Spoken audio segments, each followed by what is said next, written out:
Gimana kabarnya anak-anak, sehat? Baik. Ada yang hari ini nggak masuk? Ada.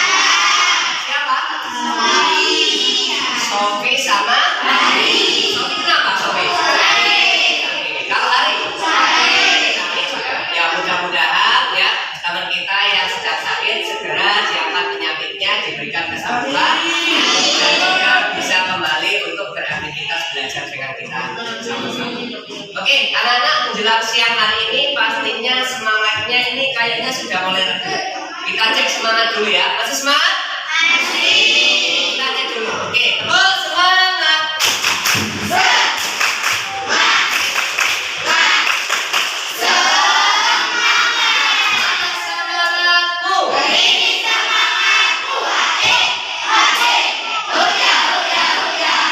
Oke, pastinya kalau semakin siang ini semakin ngantuk. Ya, Pak?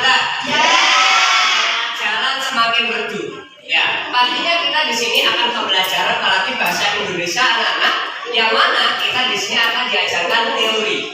Ya, kita mengulas ya kemarin ya, yaitu kita masuk pada bab 1. Tetapi sebelum masuk pada pelajaran, saya mau cek konsentrasinya dulu. Ya, coba kalau saya bilang yang sana, tunjuk sebelah sana, bilang tak. Coba. Kurang keras. Yang sini ting. Coba. Ini. Ya. Ngomong ting ya. Juga atas suara nih, lagi.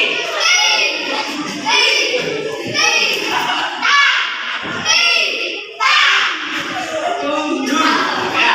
Coba dulu ini semuanya ya. Dul. Ya, coba.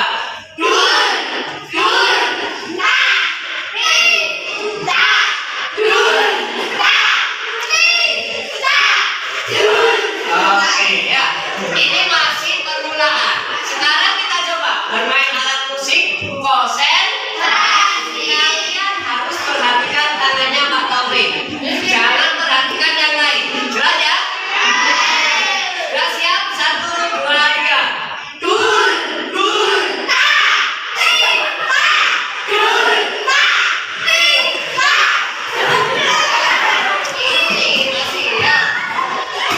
Konsentrasi sama tangan ya.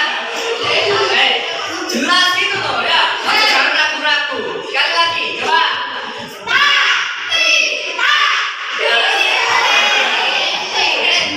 Fokus. Ayo fokus tangan. Ya, sekali lagi.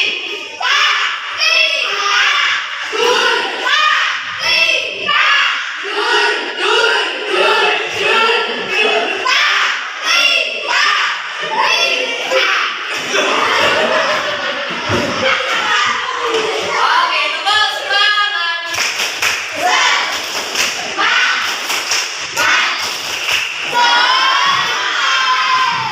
Oke, kalau sudah konsentrasi, sudah semangat, anak-anak, kita masuk ke pelajaran yaitu bab 1, yang mana kita akan mengenal yang namanya berita. Siapa yang pernah lihat berita? Oke, sekarang saya tanya, Mas, pernah lihat berita di mana? TV.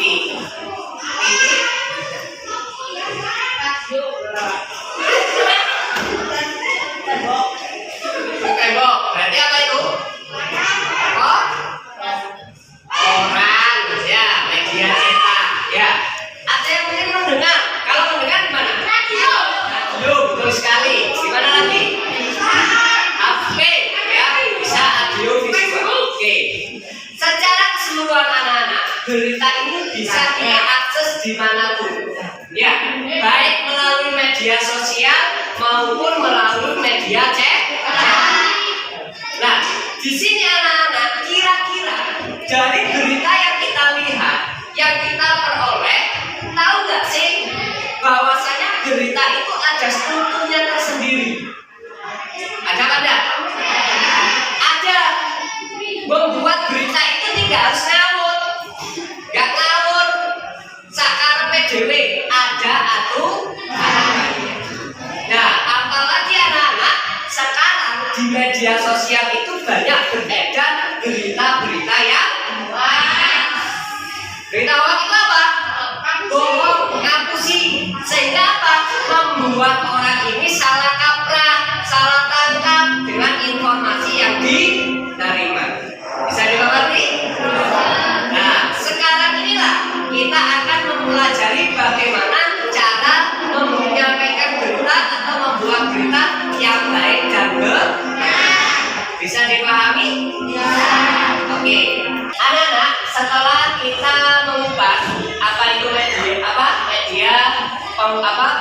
berita dan sebagainya. Di situ kita akan masuk pada bab pertama, aksi nyata para pelindung bumi. Ya, yang siapa? Kalau bukan kita semuanya. Nah, di sini anak-anak kita harus kenal, kita ketahui dulu. Kita harus bisa membedakan antara berita dan juga tes berita. Ada yang tahu bedanya berita dan tes berita? Ayo. Ada nggak? Berita dan tes berita. Padahal ini sudah umum ya. Kalau kita lihat anak-anak, kita kenal di sini bahwasanya berita itu adalah informasi seputar peristiwa atau luar biasa yang menjadi pada suatu waktu atau aktual. Namanya kegiatan luar biasa anak-anak, ini bukan kegiatan sembarangan. Yang mana di situ pasti akan ada kejadian-kejadian yang tidak terhingga. Contohnya apa? Kecelakaan. Dia ngomong kecelakaan guyu-guyu, enggak kan ya? Nah, kalau kecelakaan seneng ya berarti gak biasa. Artinya di situ ketika kecelakaan, entah itu meninggal dunia, entah itu luka-luka, bahkan patah tulang. Nah, ini berarti luar biasa. Perlu nggak diberitakan? Perlu. Selain itu apa lagi? Banjir, ya, tanah longsor atau istilahnya bencana alam. Ini ono sing bencana alam itu biasa-biasa. Ono siapa yang seneng ono angin puting beliung seneng? Tidak. Hah? Seneng. Coba lihat omeh-omeh sing katut seneng enggak? Wah, sampai omeh anak katut roboh, gede omah, sapa sing seneng? Apalagi longsor dan sebagainya yang merenggut harta benda dan juga nyawa. Pastinya kita tidak mau. Nah, kegiatan-kegiatan ini, kejadian yang luar biasa inilah anak-anak yang patut untuk diberitakan. Ojo malah berita-berita sing hoax dan sebagainya. Ini tidak penting. Nah, selanjutnya di situ ada kata aktual. Aktual itu apa? Kalian bisa? Ya, betul sekali. Aktual itu adalah berita sing baru. Contohnya bagaimana? Ketika terjadi kecelakaan hari ini, ya beritanya juga harus hari ini. Ono misalkan bus nyemplung ning curah, ya kan? Nah, di situ kejadiannya ini ya harus diberitakan hari ini. Jangan menunggu sampai 1 minggu atau 2 minggu. Kenapa yang terjadi? Ketika di situ nanti ketika kita beritanya telat, maka berita ini bisa dikatakan gagal warsa. Wong duduk ning curah itu tak geni genok BC padahal wis dievakuasi. Ya ora? Makanya di situ harus update, harus aktual sesuai dengan kenyataan yang ada dan juga harus baru. Nah, bedanya dengan tes berita apa? Kalau tes berita anak-anak adalah tes yang berisi informasi suatu peristiwa atau kejadian secara faktual atau berdasarkan kenyataan. Nah, ini. Ketika kita membuat berita, maka di situ harus didasarkan dengan fakta yang ada, tidak boleh membohongi, sehingga tidak jadi berita yang hoax. Ada pasalnya sendiri. Ketika orang menyebarkan informasi berita yang bohong dan sebagainya kepada orang lain, maka orang itu bisa aja kena pidana penjara karena beritanya bohong, membuat orang panik dan sebagainya. Maka di sini harus hati-hati. Oke, jadi perbedaan berita dan tes berita bisa dipahami? Bisa. Oke, kita lanjut. Selanjutnya kita kenal ciri-ciri tes berita itu ada berapa? Yang pertama apa? Faktual dan juga objektif. Yang kedua? Yang ketiga? Kronologis. Dan yang ketiga adalah bahasanya mudah dipahami. Apa sih yang dimaksud dengan faktual? Bedanya faktual dan aktual.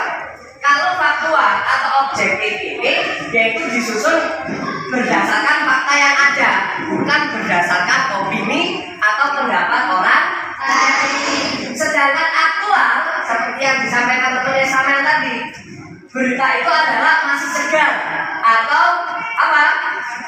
Baru terjadi, tidak lampau, ya, atau tidak kadaluarsa. Dan yang kronologis di situ dilakukan secara beruntun dari awal kejadian sampai akhirnya di situ. Ya, alurnya jelas dari awal sampai akhir. Dan yang terakhir bahasanya mudah dipahami. Diupayakan dalam membuat berita ini harus berdasarkan bahasa yang baku, ya, bukan bahasa apa sehari kita atau bahasa gaul yang sering kita gunakan. Karena apa? Karena akan dibaca oleh orang lain. Oh, jadi ciri-ciri ada yang ditanyakan? Tidak. Oke, kita lanjut. Selanjutnya unsur dari tes berita ini anak-anak kita kenal biasanya ada 5W plus 1H. Tetapi kalau di bahasa Indonesia kita mengenalnya adalah adik simba. Apa adik simba itu? A itu adalah apa yang sedang diberitakan, ya, peristiwa apa yang diberitakan. Di mana? Berarti di sini membuat tempat terjadinya atau peristiwa itu sedang terjadi. Kapan? Berarti di sini adalah pertanyaan berupa waktu. Ya, entah itu hari atau bulan, ya, di sini adalah waktu. Siapa? Berarti siapa? Dari pihak pelaku tokoh yang terlibat dalam peristiwa tersebut. Siapa saja? Yang memberitakan siapa? Korbannya siapa? Kalau kecelakaan dan sebagainya. Meskipun orang, tapi di situ juga punya alamatnya di mana dan sebagainya. Ini harus jelas. Kemudian M, mengapa? Alasan. Kalau tadi peristiwa kecelakaan terjadi, mengapa? Di situ kok tiba-tiba apa masuk kepada curang? Kan nggak mungkin. Niat Pak CS Trimjin apa beritanya populer. Sopo sih gelem mati ya. Sopo sih gelem ya kecelakaan dan sebagainya. Tidak. Tetapi di sini pasti ada alasan tersendiri. Entah itu sopirnya ngantuk, entah itu remnya belum, entah itu faktor yang lain. Ini alasannya. Dan yang terakhir adalah bagaimana cara atau proses terjadinya peristiwa tersebut dari awal sampai akhir. Bahkan sampai evakuasinya bagaimana, melibatkan siapa saja. Oke, bisa dimengerti? Oke, dari unsur-unsur teks berita ini sudah paham ya, anak-anak ya? Biasanya kita kenal dengan apa? Adik simba atau 5W1H. Oke, selanjutnya di sini adalah strukturnya. Struktur tes berita ini ada 4, ya. Yang pertama ada kepala berita, yang kedua ada teras berita, yang tubuh berita, dan yang terakhir adalah kaki berita. Pertanyaan dulu Pak, berita itu berarti kayak manusia, ada kepalanya, ada tubuhnya, ada kakinya, ya? Tidak, ya. Harus ya hampir sama. Tetapi di sini anak-anak, apa sih yang dimaksud dengan kepala berita itu?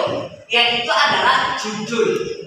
Ya. Maka ketika bagaimana kita berita itu bisa menarik orang, maka judul itu harus ditulis yang menarik, ya, yang tidak umum dan sebagainya. Sehingga apa? Orang membaca judul aja itu sudah tertarik. Kenapa? Budaya literasi itu kan apa ya? Belum, apalagi tes beritanya sangat banyak, paling males, ya Pak? Ya Pak tidak? Ya. Maka di sini judul itu harus yang menarik dulu. Ya. Selanjutnya ada yang namanya teras berita. Apa itu? Yaitu adalah pembukaan, membuat beberapa poin yang termasuk aksi simba tadi. Poin-poin penting dalam teras jelas di situ. Kemudian tubuh berita itu adalah bagian yang mana di sini adalah isi uraian lengkap yang menjelaskan seluruh unsur adjektiva tadi. Apa dan sebagainya sampai terakhir. Di sini diulas, dikupas. Kalau tadi teras itu hanya sepintas, tetapi kalau di tubuh ini adalah dibahas secara mendetail, mendalam. Dan kaki berita di sini adalah simpulan atau penegasan dari seluruh penjabaran dari teras tubuh berita. Di sini disimpulkan intinya apa di sini. Sehingga apa? Orang-orang lebih memahami dan lebih apa ya? Tahu maksud dari berita tersebut. Bisa dimengerti ya? Oke, selanjutnya yang terakhir di sini adalah unsur kebahasaan dari tes berita.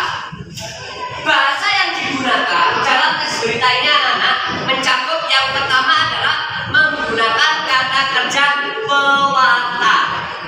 Siapa yang tahu kata kerja pewarta itu? Ya. Ya. Di bawah sendiri. LKS-nya mungkin sudah ada. Ya. Kata kerja pewarta.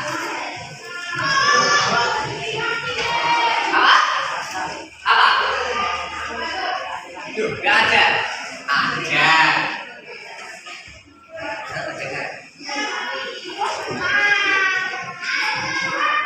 Ada enggak? Kalau kata kerja pewarta ini anak-anak, biasanya kita maknai adalah kata kerja yang digunakan mengindikasikan suatu percakapan. Verba pewarta mempunyai sifat mewartakan, ya, jadi di situ. Jadi komunikasi secara verba, kata kerja secara langsung, ya, ini adalah pewarta. Berarti bukan menurut orang lain dan sebagainya. Contohnya apa di situ?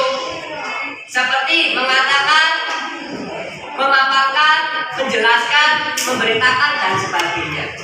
Ini adalah kata kerja pewarta. Ada betul? Kalau dari LKS mana Pak? Coba dibaca. Alif yang keras.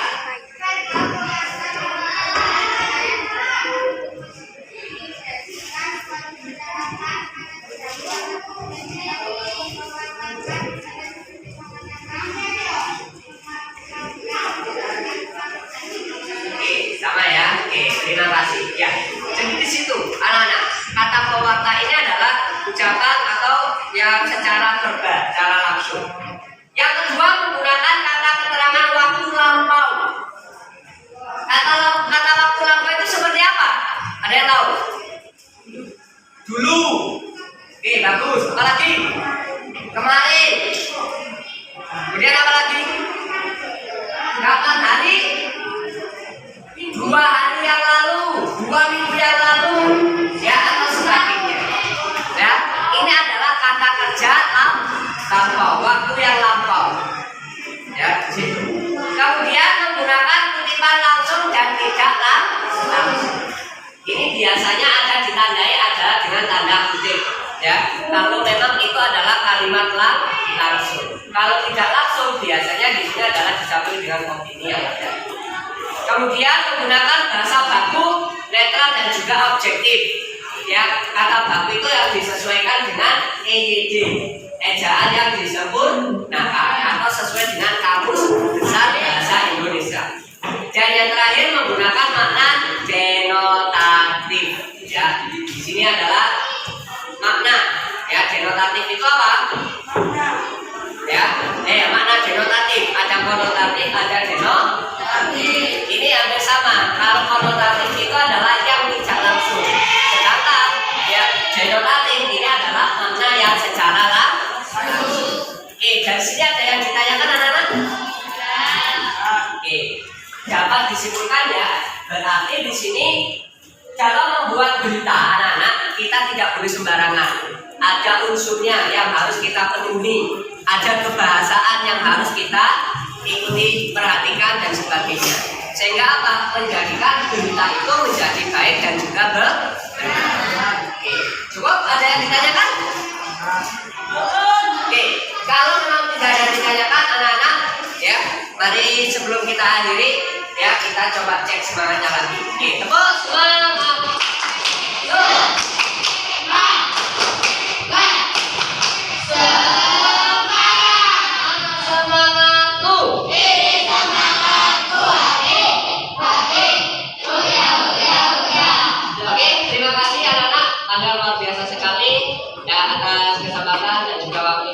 Mudah-mudahan semuanya diberikan manfaat barokah ya. Terima kasih dari Bapak. Kali ini wassalamualaikum warahmatullahi wabarakatuh.